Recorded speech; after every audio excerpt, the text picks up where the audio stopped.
Allez, on va corriger l'application numéro 1. Donc la question 1, c'est de faire un carré qui s'appelle ABCD. Je vais faire un schéma. Donc mon schéma à main levée, c'est juste pour me donner les repères sur le carré. Il s'appelle ABCD. Donc je place les lettres. Attention, quand je place les lettres, il faut que ça tourne autour de la figure. J'ai pas le droit de mettre A, B, C, D. Ça serait pas la même figure. Et ensuite, j'ai des codages. On me dit que le côté AB mesure 5 cm. Et moi, j'ai des connaissances. Je sais que c'est un carré.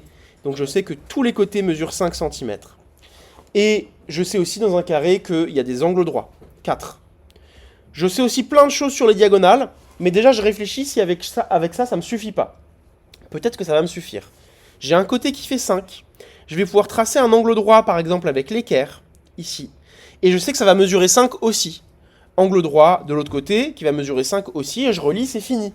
Donc j'ai pas besoin des diagonales, donc je vais pas les dessiner sur mon schéma. Ce que je vais faire, c'est que je vais pouvoir attaquer ma figure. Je vais commencer par tracer le côté AB qui mesure 5, toujours en penchant un petit peu ma règle, pour que ça puisse aller, pour que ça puisse convenir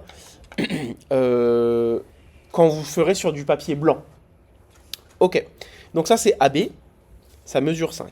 Allez, on se concentre bien parce que c'est maintenant le moment important. Il y a plusieurs manières de faire. Moi, ce que je veux faire, c'est que je veux faire un angle droit avec une équerre ou avec ma réquerre, là, ici.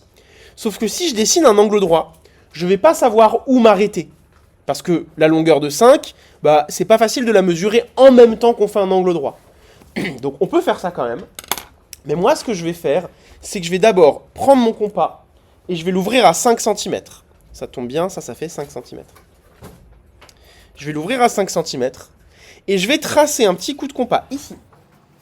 Pour savoir où m'arrêter quand je vais faire mon angle droit. Je vais faire pareil de l'autre côté. Je vais tracer un petit coup de compas qui va me permettre de savoir où m'arrêter. Maintenant, je peux prendre mon équerre. Ici, il faut bien aligner le côté de l'équerre avec le segment. Et hop, je trace. Et je vois qu'ici, ça croise mon coup de compas. Je vais faire la même chose de l'autre côté. Donc, je prends mon équerre, je trace, et je vois que ça croise mon arc de cercle. Donc tout ça, c'est très bien. J'ai trouvé mon point C, il est ici. J'ai trouvé mon point D qui est là. Je relie. Et j'ai fini mon carré.